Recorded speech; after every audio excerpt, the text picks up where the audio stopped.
Well, welcome back to Fiscal Notes, a channel, a leading technology provider of global policy and market intelligence. And joining to discuss the recent earnings, new products, we're going to talk a little bit about the debt and more. Josh Resnik, the CEO, joining us first and foremost. Welcome, sir.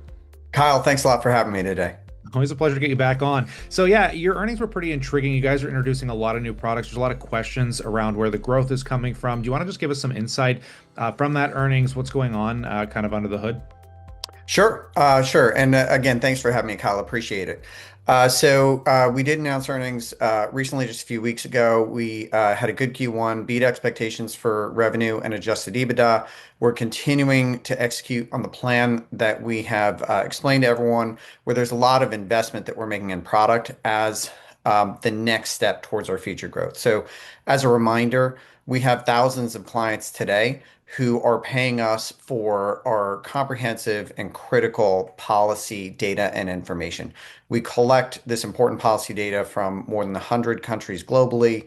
We go very deep locally in the US, more than 16,000 districts across the US. So it's really this unmatched, unparalleled collection of public data sets. We combine it with our own proprietary analysis and information, which literally nobody else has.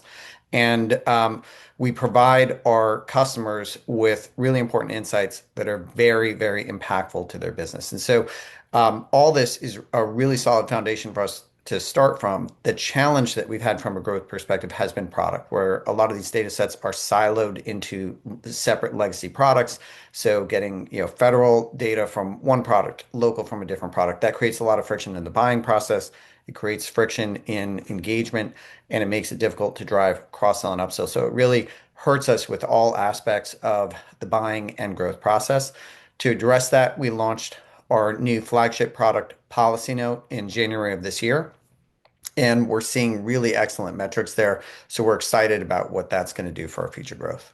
Yeah, definitely appreciate the insight there as well. I do want to talk a little bit more in depthly. I mean, you have the tariff tracker. Do you want to talk about how you're helping clients and some of these products specifically? Sure, absolutely. So as I said, PolicyNote is now this foundation for future growth. PolicyNote will be this collection of all of our data and information in one place. That's going to be incredibly powerful for driving business going forward. So it'll be powerful from a new logo perspective, where it'll make the sales process work better. It will improve our deal velocity metrics, and it will improve ACVs as we're better able to bundle more and more of these data sets into a single sale by virtue of having them in the same platform. It will also help drive engagement by making it easier for customers to use the product. It's a very AI forward experience, so very natural language type of experience. And we're already seeing strong engagement metrics.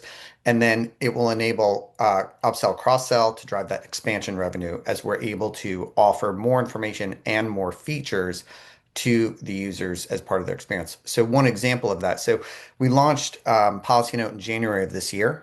And we're really excited about not just that launch and not just the product, but the continued execution and innovation that we've seen since. So in Q1 alone, post launch of PolicyNote, we added 15 major new features and enhancements to the product in a very short amount of time. So the pace of our innovation has improved.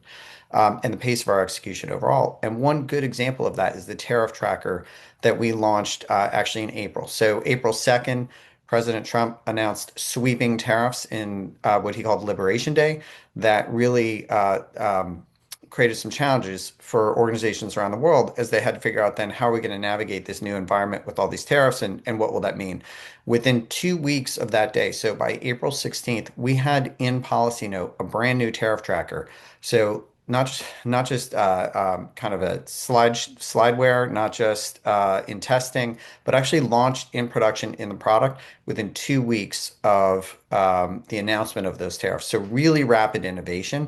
But what's also really interesting is we're able to tie that back to commercial execution as well. So our teams were out making calls on that day, and on that day alone, set almost 200 new meetings and essentially built about $1 million in new pipeline just based on the launch of that one new feature on that one day. So we're really excited with the new product, with the pace of innovation, and with our ability to take that innovation and turn it into tangible commercial results. Yeah, it's incredibly insightful, and I appreciate that. And maybe just anecdotally, when it comes to the balance sheet side of things, there were some questions around paying down debt. Do you want to just give a little bit of insight there?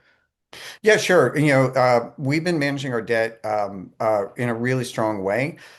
We've paid down our senior term loan by about 60% in about the past 18 months. So we've been very focused in terms of getting our debt under control and improving free cash flow. So our cash interest payments are now down from 5 million per quarter to about 2 million per quarter. So really substantial improvements there.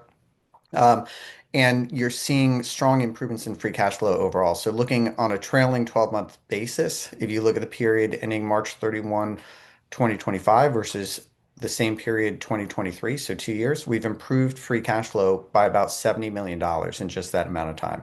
And it's come through this improvement in the operational improvements that we talked about, in as well as managing the debt well and reducing our cash interest expense. We continue to have that as a focus going forward in terms of thinking about capital structure and debt stack and how we manage that going forward. But the same type of discipline that we have when it comes to our operations and where we've shown the ability to improve excellence in our operations, we're applying that same discipline with our debt as well.